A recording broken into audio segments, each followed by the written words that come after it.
पूरे मुल्क में सूरत हाल खौफनाक है। पाकिस्तान का दुश्मन जो है भारत, जो कि आबी जारियत करता है, जो कि पानी रोकने को भी एक टूल के तौर पर इस्तेमाल करता है, और जो कि पानी को खोलना जो है उसे भी एक टूल और एक हथियार के तौर पर इस्तेमाल करता है भारत।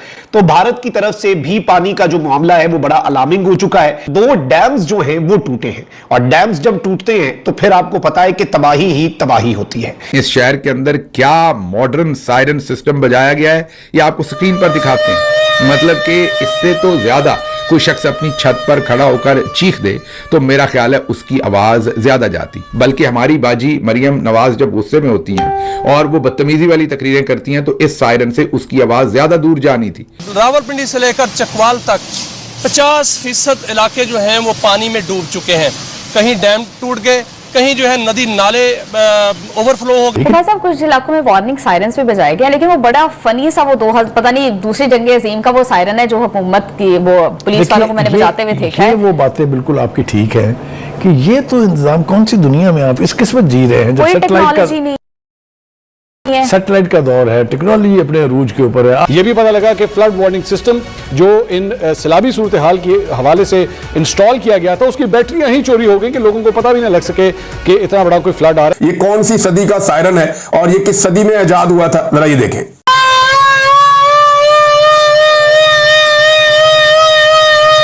ये चेक करें, ये सायरन चल रहा है आजकल। हालात आप चेक करें, इस सायरन की आवाज जो है ये थोड़ा सा दूर नहीं। इस वक्त रेन इमरजेंसी नाफिज है, जो रेस्क्यू हेलीकॉप्टर्स हैं उन्हें हाई अलर्ट पे डाल दिया गया है। आर्मी हेलीकॉप्टर्स फौज तलब हो चुकी है। अब यहां पर जो तशवीशनाक चीज है, एक तरफ तो यह खतरा है कि पाकिस्तान का दुश्मन जो है भारत, जो कि आबी जारियत करता है, जो कि पानी रोकने को भी एक टूल के तौर पर इस्तेमाल करता है, और जो कि पानी को खोलना जो है उसे भी एक टूल और एक हथियार के तौर पर इस्तेमाल करता है भारत। तो भारत की तरफ से भी पानी का जो मामला है वो बड़ा अलार्मिंग हो चुका है। इस वक्त नाज़रीन इकराम मुकम्मल तौर पर जो एरियाज हैं वहां पर सूरत हाल बहुत ज्यादा खराब है। इसके साथ ही साथ नाज़रीन इकराम 2 डैम्स जो हैं उनके हवाले से ये खबर आई है कि वो डैम टूटे। एक तो चाहान डैम जो है रावलपिंडी के अंदर वो कोलैप्स हुआ है, और ये डैम जो है ये कोलैप्स इसलिए हुआ है क्योंकि हैवी फ्लडिंग जो है, हैवी फ्लड्स जो हैं उनकी वजह से ये डैम टूटा है। ये बिल्कुल यहां पे डिस्ट्रक्शन जो है वो देखी गई है, विच इज वेरी अनफॉर्चुनेट। एक तो ये चाहान डैम के वाले से खबर है, फिर इसके साथ ही साथ तलागंग में धराबी डैम जो है वो भी टूटने की इत्तलात है, और तलागंग के अंदर भी अलर्ट जो है वो जारी किया गया है धराबी डैम टूटने की वजह से। इस शहर के अंदर क्या मॉडर्न सायरन सिस्टम बजाया गया है ये आपको स्क्रीन पर दिखाते हैं। मतलब कि इससे तो ज्यादा कोई शख्स अपनी छत पर खड़ा होकर चीख दे तो मेरा ख्याल है उसकी आवाज ज्यादा जाती। बल्कि हमारी बाजी मरियम नवाज जब गुस्से में होती हैं और वो बदतमीजी वाली तकरीरें करती हैं तो इस सायरन से उसकी आवाज ज्यादा दूर जानी थी। तो इसलिए ये जमाना कदीम का कोई मेरा ख्याल है कि जब अंग्रेज बहादुर यहां था वो को सायरन छोड़ गया। हो सकता है कि ये हमारे किसी चौधरी निजामुद्दीन के किसी अपने अजायब घर में ये किसी म्यूजियम में पड़ा हो ये सायरन, और पीछे से वो घुमा घुमा के उसे सायरन बजा रहे हैं। आजकल का क्या जमाना है और क्या हो रहा है। लेकिन अब आप कहेंगे कि मामला ही सारा आउटडेटेड है, ऐसा नहीं है।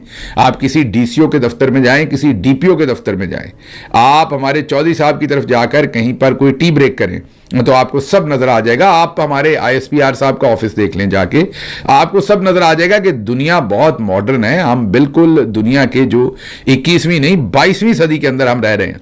लेकिन जो सायरन है जिसने गरीब को बताना है कि आप पर पानी ना चढ़ आए, उस सायरन की हालत बिल्कुल वैसी ही है जैसे बाकी तमाम प्रोग्राम जो गरीब के लिए इस मुल्क में शुरू किए गए हैं उनकी हालत। ये चक्री के इलाके में सैलाब में डूबा हुआ ये घर है, इसकी छत के ऊपर कुछ लोग खड़े हैं जो पनाह लिए हुए हैं।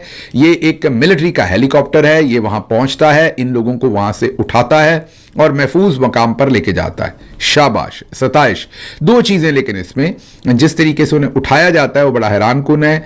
उन्हें हिफाजती तदाबीर नहीं है, वो वैसे ही मेरा ख्याल हेलीकॉप्टर के साथ चिमटते हैं जितनी मुझे समझ आई है। That could be dangerous.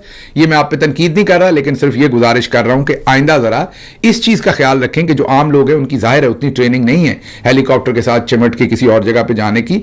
तो इसके साथ कोई हिफाजती, जैसे पूरी दुनिया के अंदर बेल्ट बांध दी जाती है या एक ऐसी चीज हेलीकॉप्टर से नीचे फेंकी जाती है जो लोग अपने इर्द गिर्द बांध लेते हैं तो गिरने के चांसेस कम होते हैं। सायरन देखें।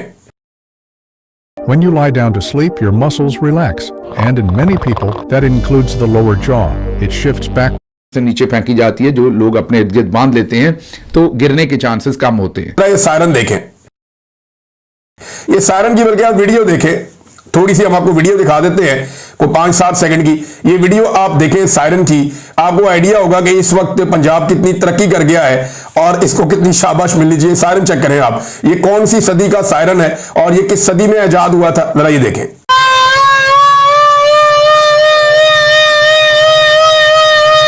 ये चेक करें, ये सायरन चल रहा है आजकल। हालात आप चेक करें, इस सायरन की आवाज जो है ये थोड़ा सा दूर नहीं जा रही होगी तो लोग कैसे अलर्ट होंगे। ये वो सायरन है तब बजाया जाता था, बिल्कुल छोटा सा एक मोहल्ला होता था, एक छोटा सा इलाका होता था, मस्जिद में जाके स्पीकर के साथ रख के भी बजा देते थे कि बड़े स्पीकरों के अंदर हर तरफ आवाज चली जाएगी।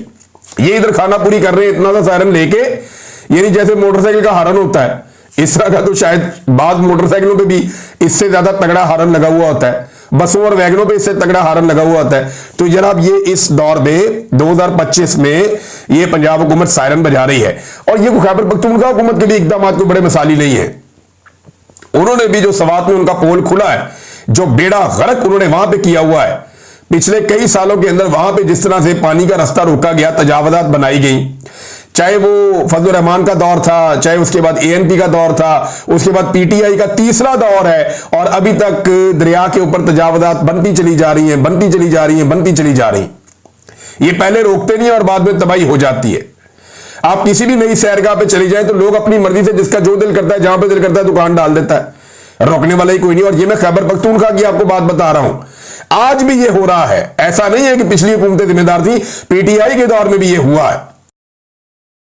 तो ये सब इसके लिए रिस्पॉन्सिबल है, सारे जिम्मेदार हैं। हम बगैर प्लानिंग के अपने शहरों को, अपनी सैरगाहों को, अपने इलाकों को डेवलप होने देते हैं और इसके लिए सबसे बड़े जिम्मेदार उस इलाके के जो एडमिनिस्ट्रेशन है वो होती है। DC रिस्पॉन्सिबल है, कमिश्नर रिस्पॉन्सिबल है, उनके नीचे जितना अमला है वो जिम्मेदार है। तो जब आप इन सारे लोगों को सियासत पे लगा देंगे, जब इन सारे लोगों को इस काम पे लगा देंगे कि एक पॉलिटिकल पार्टी को कुचलना है या इसको मारो, वो मेरा दुश्मन है, इसको ये करो, मेरे दुश्मनों को फंसाओ, जब आपको इनको इस काम में लगा देंगे, ये काम बड़ा आसान है, तो ये अपना असली काम करना छोड़ देते हैं। भाई साहब कुछ इलाकों में वार्निंग सायरन्स भी बजाया गया, लेकिन वो बड़ा फनी सा वो 2000 पता नहीं दूसरी जंगे अजीम का वो सायरन है जो हुकूमत की वो पुलिस वालों को मैंने बजाते हुए देखा है। वो बातें बिल्कुल आपकी ठीक है कि ये तो इंतजाम कौन सी दुनिया में आप इस किस्मत जी रहे हैं, जब सैटेलाइट का दौर है, टेक्नोलॉजी अपने अरूज के ऊपर है, आर्टिफिशियल इंटेलिजेंस के दौर में हम जी रहे हैं जी। और हमारे पास वही पुराना दकियानूसी सिस्टम है। इसको बेहतर करने की जरूरत है। ऑब्वियसली हम तवक्को रखते हैं कि नेशनल डिजास्टर मैनेजमेंट अथॉरिटी जो है इसकी तरफ तवज्जो देगी।